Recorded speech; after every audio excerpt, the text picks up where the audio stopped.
dernières semaines, dans les parachutes de la Torah qu'on lit, alors on parle de la sortie d'Égypte, Shemot. Après, on arrive à la construction du sanctuaire dans le désert. Et maintenant, dans les dernières parachutes, on parle des sacrifices qu'il y avait dans ce sanctuaire. Donc en fait, c'est comme si l'apothéose de toute cette progression, on commence par la création du monde, après le déluge, Abraham, Isaac et Yaakov, l'Égypte, l'esclavage, sortie d'Égypte, don de la Torah. La finalité, quelque part, c'est on a le sanctuaire, ce qui est tout à fait juste, parce que le but, c'est que Dieu voulait demeurer parmi nous.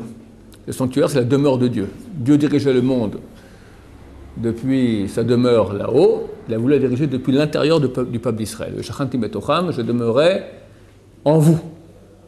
Donc la direction du monde avait lieu depuis ce sanctuaire. Donc un endroit extrêmement saint. Durant 2 parachiotes, une fois l'ordonnance et ensuite l'application, on nous donne les moindres détails de la construction de ce sanctuaire. Alors comment il était? Bon, on a tous lu un peu la paracha.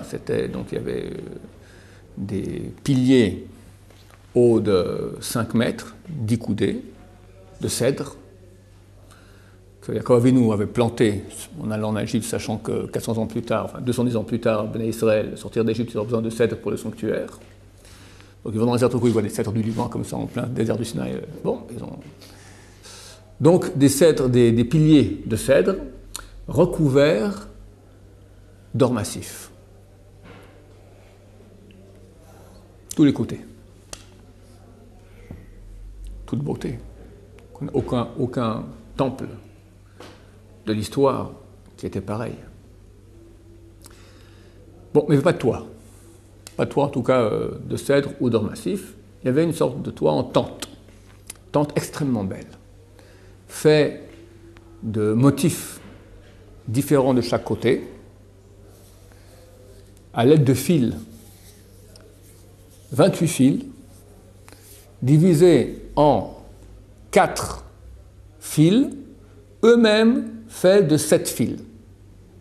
Ça veut dire, il y avait 4 sortes de tissus, on prenait 6 fils de tissu, et on mettait un 7e d'or, on le roulait ensemble pour faire un fil. Après, on prenait un autre matériau de tissu. C'était une laine écarlate, une autre, c'était du lin, d'accord? Donc, on faisait comme ça 4 fils, qui tous étaient composés de 7 fils, eux-mêmes composés de 6 et 1 d'or. Donc, on avait un fil qui était en fait de 28 fils, de 4 matériaux différents, dont 4 fils d'or. Et avec ce fil-là, on a cousu cette tente extraordinaire qui a recouvert le sanctuaire. Bon, c'est un peu dommage qu'on le recouvre, parce que le toit n'était pas que en haut. Il recouvrait aussi les côtés. Ça descendait. Descendait jusqu'à où? Pas jusqu'en bas. C'était idiot que jusqu'en bas. Pourquoi? Parce qu'on ne voit plus rien de l'extérieur. Bien que c'était une très très belle couverture, mais néanmoins, l'or massif, c'est quand même plus joli que... Alors, Baruch Hashem, comme à la mode aujourd'hui, on suggère, d'accord? Alors, on voyait les piliers recouverts d'or massif étaient dans des socles d'argent, massif aussi. L'argent faisait 1 coudée. Et les couvertures s'arrêtaient à 2 coudées du sol. Donc on voyait 1 coudée d'argent, 1 coudée d'or, on suggérait l'or, et le tout était recouvert. Et quand on rentrait dedans, on voyait l'or, d'accord? Donc c'était très bien. Eh bien non. Bizarrement, la Torah continue, elle dit que cette couverture très belle, on va la recouvrir d'une autre couverture encore. Elle fait de quoi? De laine de chèvre. Pas spécial. Laine de chèvre, c'est quoi? Chèvre, c'est quoi? C'est beige, gris, brun, d'accord. Bon, tout à fait quelconque. Hein, c'est pas des très beaux dessins. Truc normal. Qui recouvre le sanctuaire.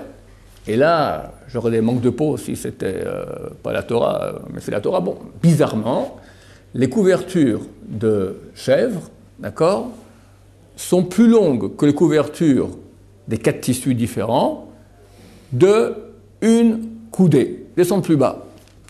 Donc de l'extérieur, qu'est-ce que je vois? Il y a un sanctuaire d'or massif, caché par une couverture de chèvre, et on voit que une coudée, l'argent. L'argent, il n'est pas argenté.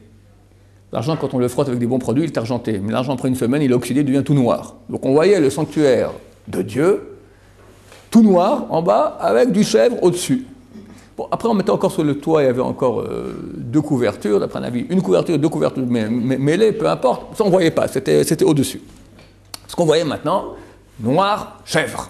Bon, c'est un peu triste, caché sous l'or massif, c'est idiot de mettre de l'or massif sous du chèvre noir, d'accord? Au moins, que tu me diras, quand on rentre dedans, on voyait l'or. Faux. On voyait, l'intérieur était divisé en deux parties, le saint et le saint des saints. 2 tiers saint, 1 tiers le saint des saints. Dans le saint, on voyait, parce qu'il y avait le candélabre à 7 branches d'or, tout ça, donc il y avait 7 bougies, donc on voyait, grâce aux bougies, on voyait l'or, très joli, de l'intérieur on voyait le beau tissu. Mais quand on rentrait dans le saint des saints, qu'est-ce qu'il y avait dans le saint des saints? Dans le saint, il y avait 3 parois en or, une cloison de tissu entre le saint et le saint des saints, elle aussi très, très, très beau tissu, en haut très beau tissu, au milieu l'arche saint tout en or, extraordinaire. Tout en or, tout en tissu 28 avec les 4 fils d'or dedans, extraordinaire. Tu rentres dans le saint des saints, ou alors, tout noir. Tout noir. Ah, je ne comprends pas le but de l'opération. Tout le joli, tu l'as caché. Tout le beau, tu l'as caché.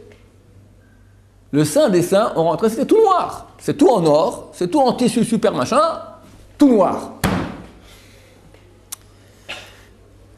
Et la Torah, qui va nous parler de Shabbat 2-3 fois un verset, va parler du sanctuaire, des versets et des versets et des versets, on n'en finit pas.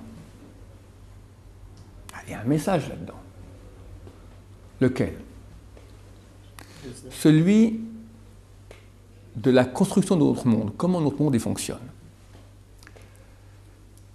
Adam et Ève étaient au paradis. Ils étaient, d'après Chazal, des êtres de lumière. Leur âme avait un corps. Ce corps est un corps de lumière. Or, c'est lumière en hébreu. Ils vont pécher. Et c'est marqué que Dieu leur a cousu des habits de peau. Peau, c'est or. On est passé de or avec Aleph, lumière, à or, peau. Alors les petits-enfants croient que c'est l'homme de Cro-Magnon. Il avait une sorte de toque comme ça, de fourrure. C'est le premier Adam et Ève, d'accord, voilà. C'est pas ça. L'habit de peau, c'est ça. C'est ça. Notre steak. Qui est un habit. C'est un habit.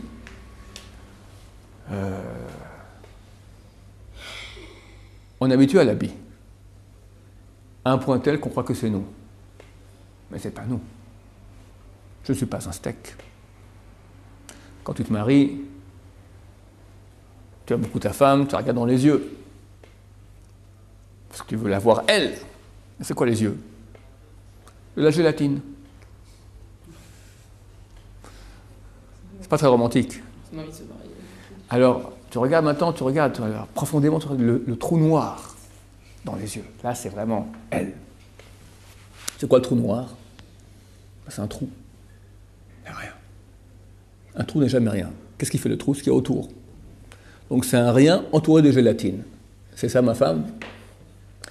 Et je ne te dis pas combien ce steak gélatineux, des milliards, passe en cosmétiques, maquillage, manicure, pédicure, habits, bijoux, coiffure, du steak. On coiffe les poils du steak, on colorie le steak. Bon, c'est pas romantique du tout. Et tous les hommes aiment bien avoir un steak colorié, et les femmes aiment bien que l'homme admire le steak colorié. Comme ça, Dieu a créé la nature, c'est bien, pas de problème. Il faut oublier l'essentiel. Ce corps est notre véhicule, nous appartient, mais ce n'est pas nous. On doit effectivement s'en occuper, et une femme doit être belle, principalement pour son mari, même, on va dire même exclusivement, elle doit être correcte pour l'extérieur et belle pour son mari. Et c'est comme ça que Dieu a voulu. Mais pas rentrer dans le panneau et croire « mon corps c'est moi ». c'est pas moi. On le voit très bien avec les petits-enfants. Petit enfant qui vient de naître, ça lui prend plusieurs semaines de comprendre que ce corps, c'est lui. Essayez vous-même, c'est patent, parce qu'on veut bouger la main, ça bouge. Mais essayez d'imaginer maintenant que en fait, c'est un truc extérieur à toi, c'est rien, c'est un morceau de viande. Et l'enfant, un beau jour, tu le vois dans son landau, il fait comme ça, hop, il voit que quand il veut que ça bouge, ça bouge. C'est une découverte extraordinaire. Au début, il ne savait pas. Des fois, il pleure, et il se pince, il est tout crispé, il se pince, il ne sait pas pourquoi, il a mal ici, il se met à crier encore plus fort, il se crispe encore plus, il ne comprend pas que c'est lui-même qui est en train de se faire du mal. Il ne sait pas que son corps, c'est lui-même. Ça prend beaucoup d'années, enfin, beaucoup de semaines, à comprendre que le corps répond à nous. Pour marcher, c'est un an qui marche. Courir, encore plus. Un concerto de Beethoven, c'est des années de maîtrise du corps. Mais ce n'est pas nous le corps. C'est un véhicule, un ustensile. Important, mais ce n'est pas nous. C'est un habit. Et un beau jour, je commence à dire maintenant, il faut des années pour comprendre que c'est qu'un habit. Parce qu'on est tellement habitué au bout d'un moment à cela qu'on croit que c'est nous. Il faut sortir de cela. Donc ça prend des années à sortir de cette influence et comprendre que ce corps, somme toute, c'est le véhicule de moi. Et ça, c'est le grand apprentissage qu'on aura du sanctuaire dans le temple.